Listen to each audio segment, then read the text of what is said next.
आह, सर्वेभ्यः नमो नमः। दोस्तों, एक बार फिर उपस्थित हूँ आप सबके सामने गीता हर घर चैनल से संस्कृत अध्यापक मनीष कुमार। दोस्तों, जैसा कि आप सब जानते हैं, श्रीमद् भगवत गीता का द्वितीय अध्याय गीता हर घर चैनल पर लगातार चल रहा है। और इससे पहले जो वीडियो रही उसमें हमने श्लोक नंबर 23 तक हमने अध्ययन किया था। द्वितीय अध्याय के 23वें श्लोक तक अध्ययन किया था। आत्मा की चर्चा चल रही है। आत्मा के विषय में भगवान कृष्ण अर्जुन को लगातार समझा रहे हैं कि जैसे युद्ध करने से अर्जुन ने मना कर दिया था अपने सगे संबंधियों को, बंधु बांधवों को देख करके, तो यहाँ पर अर्जुन को लगातार समझाने का प्रयास हो रहा है कि जिस विषय में, जिस कारण से तुम इनको देख करके मना कर रहे हो, असल में वो कोई कारण ही नहीं है, क्योंकि ये तो एक शरीर है और ये तो शरीर तो नष्ट होना ही है। ये शरीर जिससे चलायमान है वो आत्मा जो है वो निरंतर जो है स्थायी है। उसमें कोई परिवर्तन होता नहीं है। मतलब बहुत सारी बातें भगवान कृष्ण ने अर्जुन को आत्मा के विषय में इससे पहले जो श्लोक किए उनमें भी हमने जाना था। आज एक बार फिर आत्मा के विषय पर ही चर्चा लगातार चल रही है। तो ये जो श्लोक रहेंगे यहाँ पर भी आत्मा के विषय में ही भगवान ने बहुत ही अच्छी अच्छी बातें बताई हैं। तो आइए आज चलते हैं श्रीमद् भगवत गीता के द्वितीय अध्याय के 24वें श्लोक पर। पहले मेरे साथ श्लोकों का उच्चारण करेंगे और उसके बाद जो हम इनका भावार्थ समझेंगे। तो आइए, लिखा अच्छेद्योयम अदाह्योयम अक्लेद्यो अशोष्यैव च नित्यः सर्वगतः स्थाणुर् अचलोऽयं सनातन अव्यक्तोऽयम् अचिन्त्योऽयम् अविकार्योऽयमुच्यते तस्मादेवं विदित्वाइनं नानुशोचितुमर्हसि अथ चैनं नित्यजातं नित्यं वा मन्यसे मृतम् तथापि त्वं महाबाहो नैनं शोचितुमर्हसि। क्या कहा देखिए, अच्छेद्योऽयम्।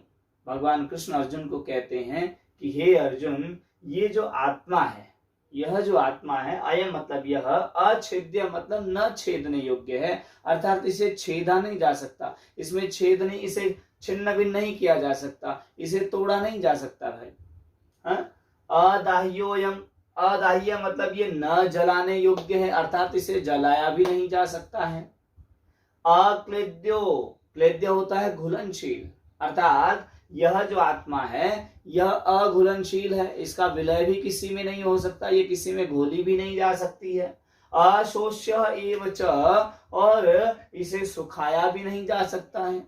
इससे पिछले श्लोकों में बताया है ना, वहां पर भी बताया था कि हवा इसे सुखा नहीं सकती है। यहाँ फिर बोला अशोष्य एव च, ये न सूखने योग्य है, अर्थात इसे सुखाया नहीं जा सकता। नित्य, यह नित्य है, हमेशा रहने वाली चीज है, हमेशा रहने वाली है, स्थायी है। सर्वगतः, सर्वव्यापी है, सब जगह व्याप्त है। स्थाणुर अचलोयम, अचल, अचल क्या होता है, जो चलायमान, अचल जो न चलायमान हो, अर्थात गतिशील नहीं है। और फिर कह दिया सनातन, यह जो आत्मा है वो क्या है, सनातन है, हमेशा एक जैसा रहने वाला है, सदैव एक ही स्थिति में रहने वाला है। और स्थाणु, स्थान का मतलब अपरिवर्तनशील, इसमें कोई परिवर्तन नहीं किया जा सकता। ये शब्द यहाँ पर रह गया था, इसलिए इसकी चर्चा की। आगे क्या कहते हैं, द्वितीय अध्याय में भगवान कृष्ण कहते हैं अव्यक्तोऽयम् अचिन्त्योऽयम्। अव्यक्त, ये अव्यक्त है, इसे व्यक्त नहीं किया जा सकता। अदृश्य है, मतलब देखा नहीं जा सकता। अयम अचिंतोयम, और चिंतन से परे है, अर्थात इसकी कल्पना भी नहीं की जा सकती, अतुलनीय है, अकल्पनीय है ये। अविकार्यो अयम उच्यते। अविकार्य मतलब इसके अंदर कोई विकार भी नहीं हो सकता, कोई परिवर्तन नहीं हो सकता है, ये अविकारी है।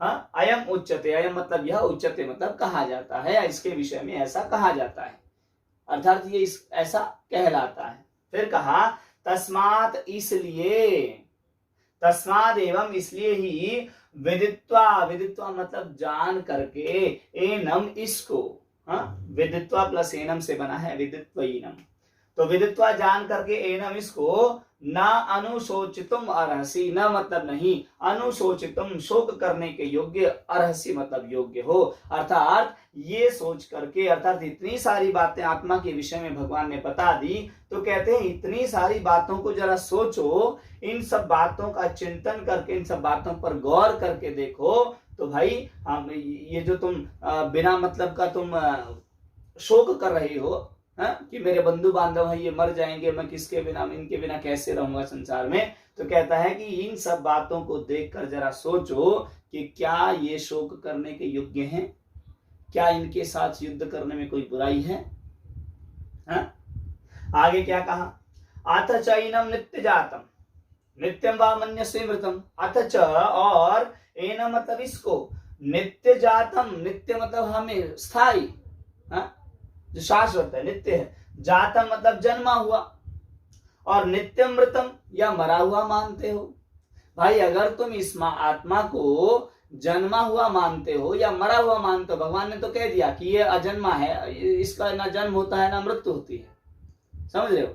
तो यहाँ पर क्या बोला कि अगर तुम इसको जन्मा हुआ मानते हो, इसको नित्य जातम मानते हो, नित्य मृतम मानते हो, इसे इसका जन्म हुआ मानते हो या इसकी मृत्यु होना मानते हो, तथापि फिर भी तुम मतलब तुम, महाबाहो हे महान भुजाओं वाले हे अर्जुन, न एनम, न मतलब नहीं, एनम शोचितुम अर्हसि, फिर भी तुम शोक करने के योग्य नहीं हो। ऐसा क्यों कह रहे हैं अगले श्लोकों में पता चलेगा, अगली वीडियो में पता चलेगा, कि यदि तुम इसको मानते हो कि भाई इस आत्मा का जन्म होता है, इस आत्मा की मृत्यु होती है, फिर भी भगवान कृष्ण कहते हैं